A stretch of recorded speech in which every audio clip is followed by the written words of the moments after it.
আমার শ্বশুর শাশুড়ি সবাই এখানে বসবাস করে গেছে। আমাদের বাইরে কোনো ভিটামাটি নাই, যার কারণে আমরা ভূমিহীন অরিজিনাল আমরা এখানে থাকি। আমাদের আবেদন এটাই থাকবে চেয়ারম্যানের কাছে, এমপির কাছে, হ্যাঁ দীপু ভূঁইয়ার কাছে, যে উনি আমাদেরকে আশ্বাস দিয়েছেন যে এই জায়গা আমাদেরকে নিজস্ব করে দিবেন।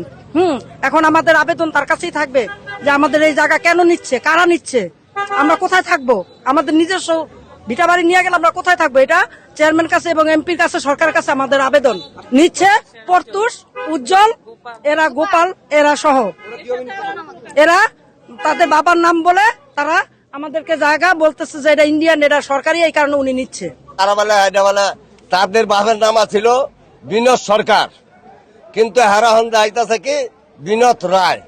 কিন্তু বিনোদ রায়ের আরো বিনোদের যে সম্পত্তি ছিল সেই খরচা, সেই কাগজ আর অহংকার যে কাগজ আছে মিলায় দেহুক মিলে কিনা, তারা হইল সরকার, তারা লেখা দিছে কি বিনোদ রায়। এই বলে হারানিকে 350 পরিবারের মতন আমরা এখানে বসবাস করি।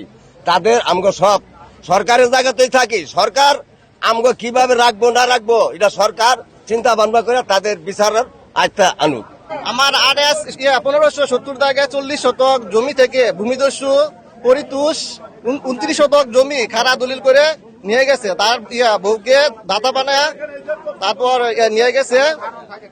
পরিতোষের পিছনে আরো অনেক বড় সিন্ডিকেট আছে, এই সিন্ডিকেট ভাঙতে হবে, নয়তো আমাদের পুরো গ্রামের অনেক ক্ষতি হবে। আমি চাই পরিতোষের বিরুদ্ধে দ্রুত ব্যবস্থা নেওয়া হোক। আমাদের পূর্বপুরুষ থেকে আমরা এই এলাকায় থাকতেছি, ভূমিহীন জায়গা, আমার জায়গা সম্পত্তি নাই না, ভূমিহীন জায়গা থাকতেছি। আজকে দস্যুরা আমাদের বাড়ি ঘর দখল করে নিতেছে, কিন্তু দীপু ভূঁইয়া কথা দিয়ে গেছে আমাদের এই ভূমিহীন জায়গা নিজস্ব করে দিবে। আজকে কেন আমরা বাড়ি ছাড়া হবো? আমাদের একটা স্থায়ী থাকার জায়গা কি দেন, নিশ্চিত কি দেন, জায়গা দেন, আমরা থাকতে পারি, চলাফেরা করতে পারি।